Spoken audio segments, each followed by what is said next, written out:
अस्सलामुअलैकुम, क्या हाल चाल है सबके। वैसे तो अमूमन हमारे घरों में पराठे का नाश्ता होता है, हैवी ब्रेकफास्ट। लेकिन कभी कभार कुछ खाने को दिल नहीं चाहता तो कुछ लाइट होना चाहिए। तो आज मेरा दिल चाह रहा था कि मैं फ्राई अंडा और ब्रेड का ब्रेकफास्ट करूं, तो इसलिए मैंने सोचा आप लोगों के साथ भी शेयर कर लेती हूँ।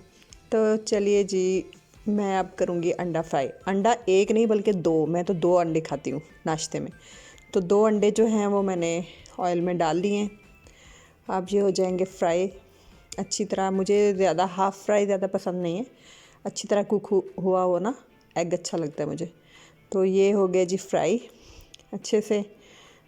तो अब मैं इसको निकाल लेती हूँ प्लेट में।